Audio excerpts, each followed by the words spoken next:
Is there a situation in your life that just keeps coming up? Maybe you feel like you've been living in a cycle and you're realizing there's some sort of addiction in your life. How do you live with it? Do you have to live with it? Well, today we're going to talk about it.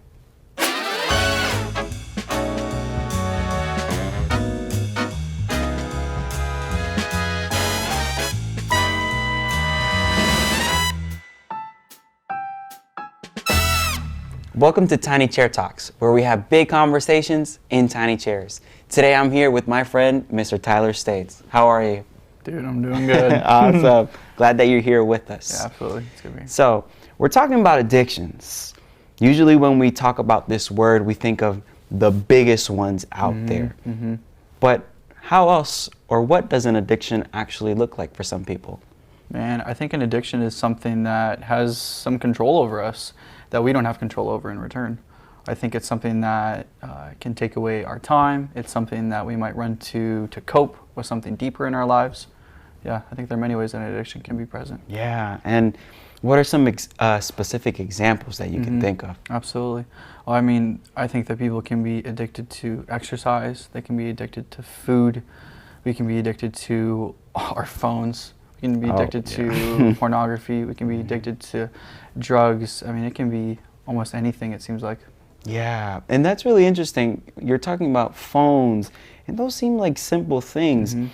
How would we be able to take a balanced approach when it comes to the use of things that we need, like our phones, for example, and yet not be addicted to it?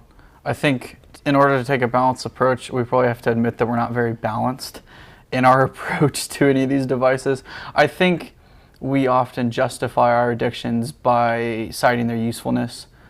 I think we look at phones and we try to justify how much we use them based off of how much of our life is tied to our phone. I think that there is a lot of credibility in that, but I think there's also so much room for balance and for, I think, just moderation. I think that there are plenty of ways that we can reduce the amount of time we spend on our phone. We can delete apps that we don't need. I have struggled with just enjoying really dumb, meaningless games on my phone.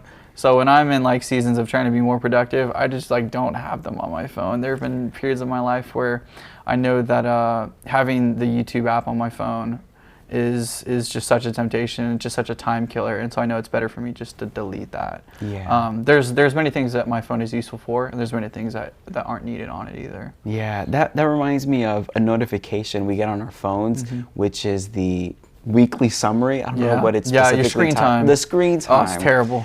Oh, and I saw mine recently for Instagram and TikTok. Oh boy. The numbers, I don't even want to say it out loud. Yeah. I deleted You won't say it out loud. No, I you won't. Okay. I don't want to. I deleted the app and I put the Bible app where those apps were. That's cool. And I realized I would automatically that's go, crazy. But I would open the Bible app instead. Yeah. That's actually awesome. I've never even thought about that. I think that goes to show how much happens with our minds in terms of like chemical wiring, just to like be repetitive and just to continue to go back to the same thing over and over and over. I think I'm no neurosurgeon, no psychologist, but I do know that our brains, as we become addicted to things, our brains literally change and they become rewired. And I think they can be rewired in many negative ways. But at the same time, I think through recovery and through abstinence of whatever it is that we're struggling with, our brains can be rewired in a positive way and revert. Yeah, that's good. Do you think there's good addictions? I don't know. I think the word addiction just has a negative connotation. Yeah. I don't particularly know. Maybe not addiction. I think of addiction as something we don't have control over. I think of a habit as something, I think maybe if we were to phrase it as a positive habit as something maybe that could be likened to an addiction that we do have control over though. I don't know if there are positive addictions. Good. What do you think? I don't know either, but I was going to say the same thing as habits, right? So we can make it part of our practice to do good. I remember since I was a kid, my parents always told me that I needed to make my bed. And I wouldn't say I'm addicted to making my bed every day, but I've established that habit in my life. How would you say that someone can start establishing positive habits in their life? Sure. I think everything probably won't always be natural. I think that most of the stuff in life that is good for us probably is a little bit harder than the opposite. I feel like it's always easier to eat terrible food than healthy food. I feel like it's always easier to not exercise than to exercise. There's so many different examples, I believe. And I think that what it takes at times when we're trying to establish healthy habits in our lives is to sometimes just force ourselves to do the right thing. I think there will always be a part of us that might be held back and not fully engaged in whatever new habit we're trying to introduce. And I think it's worth it, and it's beneficial for us to push through some of that, like maybe even hatred for some new habit that we know is good for us but we're not enjoying. Yeah. I think it's impractical for us to think that we're going to enjoy everything that we're trying to introduce, because we don't like change. We're creatures of habit. New habits don't really sit as well. Yeah, and I guess that's kind of what an addiction deals with. It is not being able to change what I'm doing. How would you say an addiction starts for a person? I think we're drawn to things that addict us, sometimes through pretty traumatic situations, and sometimes they take the place of drinking, sometimes they take the place of drugs. They may take the place of like dating for affirmation. They may take the place of pornography to fill holes in our lives that are caused by much deeper issues. And I think at times, sometimes we just stumble into some stupid addictions. Like, man, I'm probably addicted to chips. I love eating chips. And like overall, that sodium intake is not all that great for me. And I kind of just eat a lot of chips just because it's fun. I don't think there's inherently an evil thing with me eating chips, but I think the fact that it's probably stemmed beyond a moderate amount probably is worth me paying attention to. Yeah. So I think that there are perhaps some really specific, drastic situations in our lives that can lead us to some of these really negative addictions in our lives. And I think, though, that there are times where it's nothing particularly drastic that happens either. It's just something that we fall upon. So, we said that we don't really know if there's good addictions, but do you think there are addictions that are truly harmless? You described eating chips. It doesn't seem like that big a deal, but then you described it can get deeper. Yeah, well, I think addiction is always, in my mind, tied to something negative. And I think that you can almost have too much of a good thing. You can exercise too much, and you can like really just deplete your body and just overwork it. You can probably almost eat maybe too healthy. I don't know if that's a thing. It could be. It could be, perhaps. Maybe we become so consumed and like elevated maybe in how healthy we are, and maybe it drives us to like maybe spend way too much money, and I don't know. I think that there are many things that we can do that are inherently good, but without moderation, they can become pretty detrimental to us. So the things we practice, they themselves could be good, but our mindset about it could start becoming toxic. Absolutely. We can be consumed by the things that shouldn't be consuming us. Yeah. How would you say someone can start overcoming an addiction? Is there hope to overcome an addiction? Well, I think there absolutely is hope to overcoming an addiction. I think that there is within each of us. It's important that there is a desire to change. I think there are many times where in the more serious addictions, it's often hard. I think we get to this point where we truly do love our sin. And there are parts of us that actually don't really want it to go. We know it's wrong, but we're pretty content with it. We fall in love with it. And I think that what that requires is almost this very logical prayer, and this is communication with God, and that God, I recognize that what I'm doing is wrong, but there really isn't even a part of me that wants to get rid of it. And I'm going to need you to start to change my heart to hate this thing, to please change my heart to hate, what yours does, and teach me to love what yours does. That's really powerful. Asking God to change our mindset about that thing that we're involved in. Yeah. How would you say churches have dealt with people's addictions? Well, I don't know if church has always dealt positively with people's addictions. I think we look at some addictions as way worse than others. I think we often look at the sexual addictions as worse than others, and I think there is some room for that because it really ends up hurting a lot more people than just ourselves. But I think overall we sometimes tend to look down on those who have more of those earthly passions, somebody who is having an affair, who is just addicted to their sexual desires, versus somebody who just maybe has an eating disorder. Those I think are viewed as two different things, and I think that overall that's not very fair to people. We all have our struggles, and they're just as hard to overcome. I mean, and I think there needs to be a lot more grace for one another. It's easy for me to look at somebody who struggles with something that I don't and think that I'm better than them because I don't have that issue. And I don't think that's the place that I want to be. I don't think that's the place that really helps us get anywhere either. Yeah, that's really true. I mean, it's easy to see someone else's problem, judge them just to make us feel better about our own. Absolutely. And that's just so sad, honestly. I really am hoping to continue to try to open my mind and hopefully open other people's minds to this position where we are able to come alongside one another and really just want the best for each other and be really compassionate and I think most of all patient with people as they struggle with their sin, with their addictions, in whatever form that may be. It may be as minuscule as just having some gaming addiction.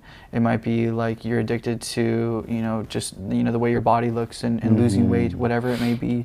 But everything I think stems from pain and this different holes within us. And I think that every single hole within us can be filled with Jesus and needs to be filled with Jesus. And so I do think it all comes back to everything being a heart issue. And the only thing that can really change, the only one who can change a heart is God. And sometimes I am not in a position where I want God to change my heart. So God has to give me the desire to desire change. Yeah. It's all from Him. And I've seen that in my life when I have struggled with addiction in the past. I've been able to come to God and just say, Lord, I actually do not have any care to eliminate this from my life, but I see how it's hurting myself and others, and I need you to help me because I truly cannot help myself. I think there's so much power in recognizing that we are pretty helpless and we're powerless. And I love how Paul says, I think it's in 2 Corinthians 12, where Paul is describing the thorn in his flesh, and he asked for God to take it away, and God says, he said no 3 times. Yeah. And what he said was, my strength is made perfect in your weakness. Yeah. And I think that's beautiful. I think sometimes these addictions can almost be utilized by God to really establish the hierarchy that He is Savior and we are in need of saving. And He's just so powerful. He's so powerful. And I've seen Him giving me victory in many areas of my life. Wow, that's amazing. And it's hard to accept our weaknesses. That's not an easy thing to just say, all right, God's strength is made perfect in how bad I am or how flawed I am. How can a person start to accept and live with their reality? I think we need to not just kind of, blaze through and just kind of try to just put on this face. It's so easy to talk about these issues from the outside when we're not experiencing them, right? And I think that it's extremely easy just to kind of just try to just put on that face and be like, oh, praise God, I'm struggling with this. I mean, there's so many struggles that are leading people to, really dark places in life, mentally and emotionally and spiritually and the relationships with others. And it's such a sad place. And I think that one of the greatest things to remember is one that God, I don't know, our addictions don't stop God from loving us. And I pray, and this has happened to me before, and I pray that us and the people that are hearing this within our addictions, they aren't pushing us away from God, but that we're able to run closer to Him. I think what's most beautiful that I've been able to learn is that I don't get myself together to come to God. I come to God and He helps get me together. He helps heal me. It is the sick that need a doctor, it's not the healthy. And man, I'm pretty sick, and we're all pretty sick. Yeah. That's powerful, Tyler. I really can relate to that on a very personal level. What should we do if a friend approaches us and they've just confessed that they're dealing with an addiction? Wow. I think, honestly, I'd say first thank them for being open and willing to come forward. We love to hide our addictions. We love to be private. Nobody wants to just be flaunting their weaknesses and their flaws out in public. And so I think if somebody comes to us, we need to be super caring and just inviting and just ensure them that, that's confidential. Thank you for sharing this. And honestly, it's probably just trying to remind them that you're still there for them, that it doesn't change the way that I view you. You're still my friend. I still love you. And let's see if we can journey this together. And ask them, perhaps if you need me, like I'd love to be an accountability partner for you. How would you like me to help you in this instance? Sometimes they may not want an accountability partner. They just want to be able to get that off their chest. I think the next step is probably just to acknowledge them, thank them for that vulnerability, and then ask them what they'd like from us. Yeah. Have you ever faced that situation before? Or somebody came to me? Yeah. Yeah, absolutely. I had somebody come to me. I've done it to multiple other people as well, with them as well. And I can honestly say accountability partners,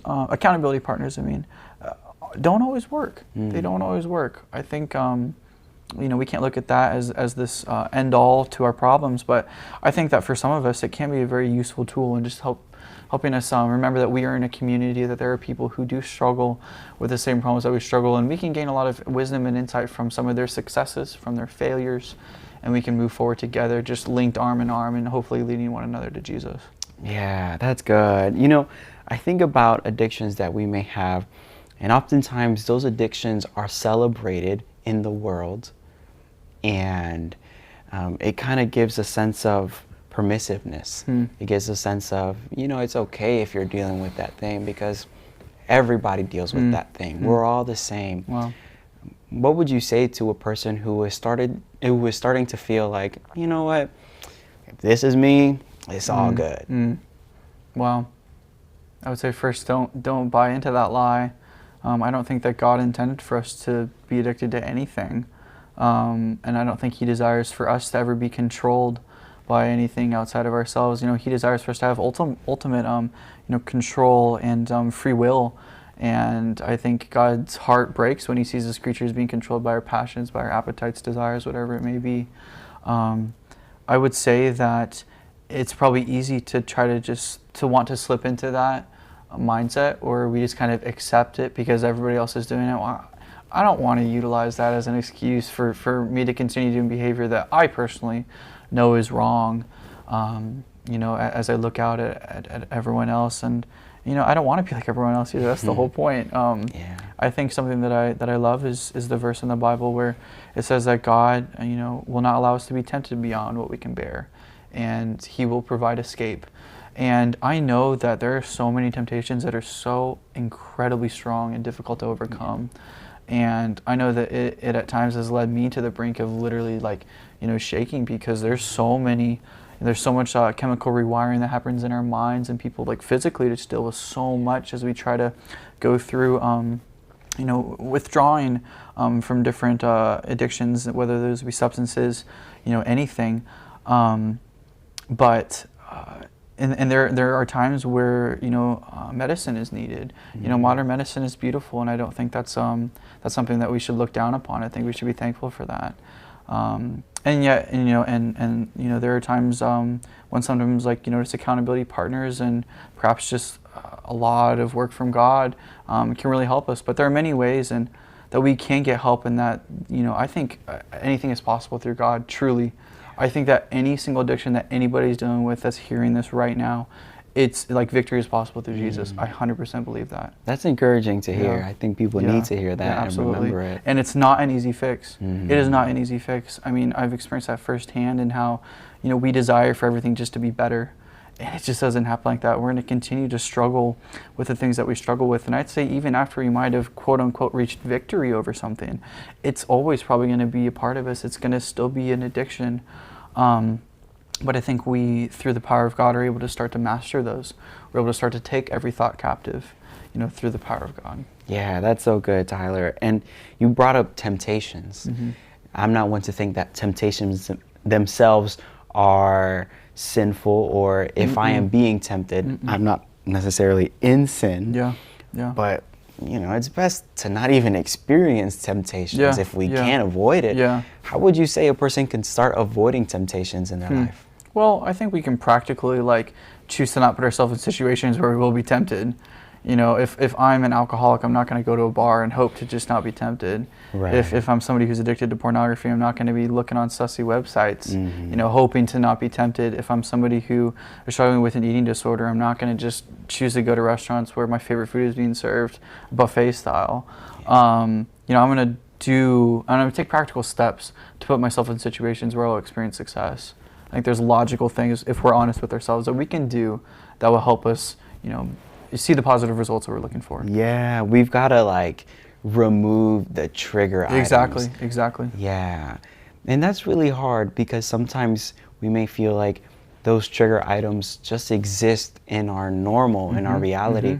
If someone has an addiction to their phone, I mean, that's hard because you do have to use your phone for work.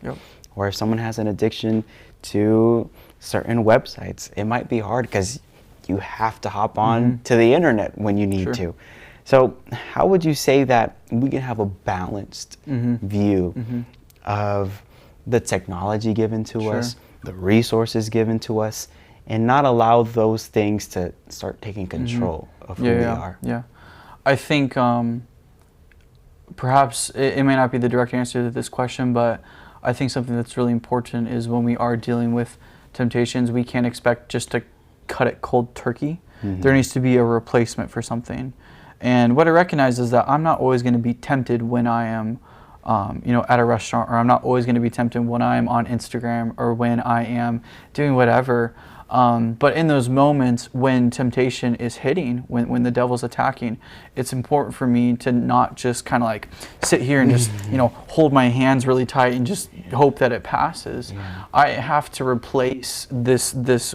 I have ripped something out of my life, and that's a hole, and it needs to be filled by something. Wow.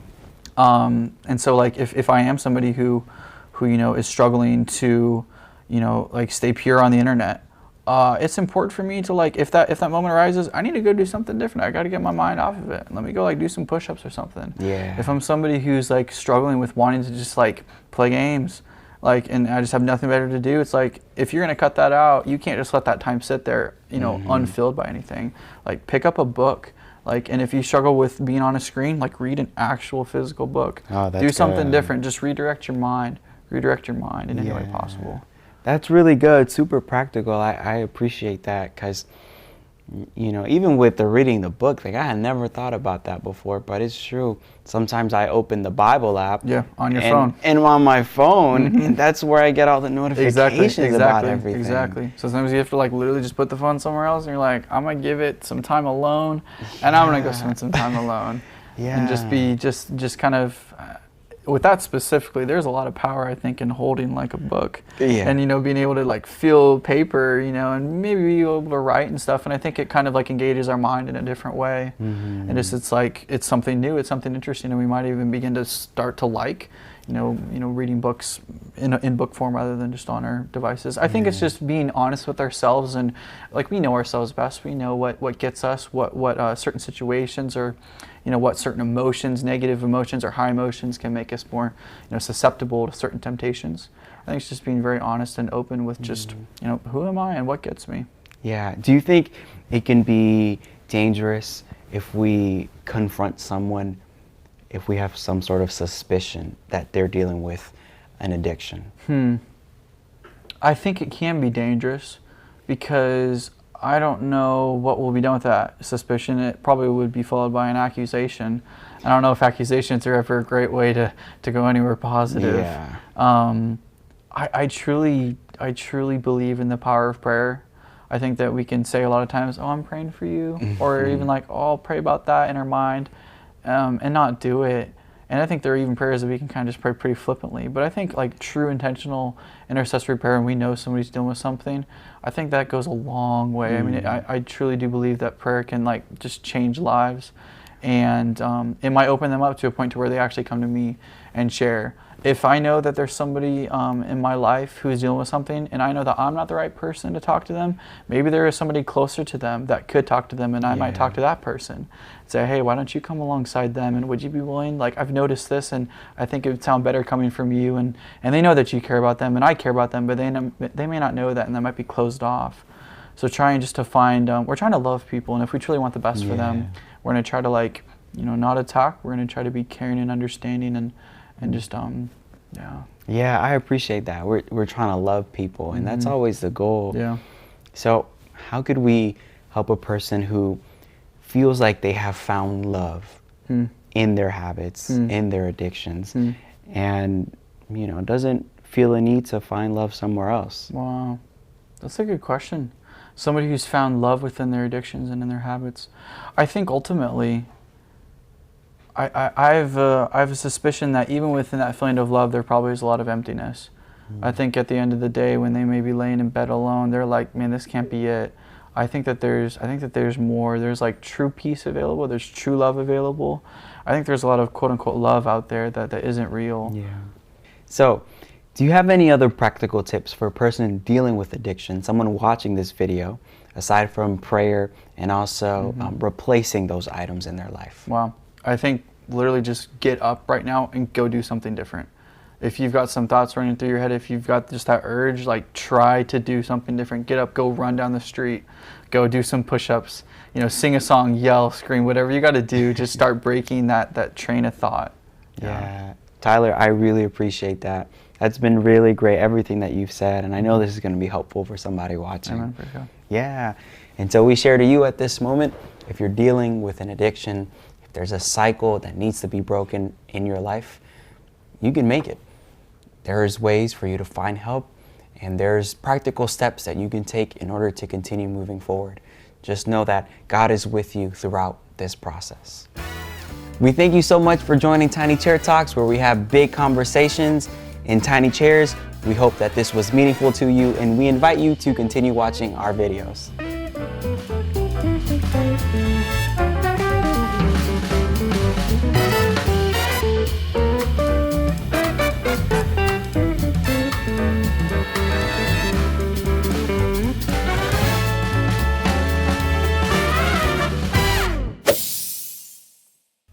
Hey, you made it to the end of the video. Thanks for joining. We want to encourage you to hit the subscribe button, like this video, and share it with someone else. Also, if you want to see some more content, check out either one of these two videos.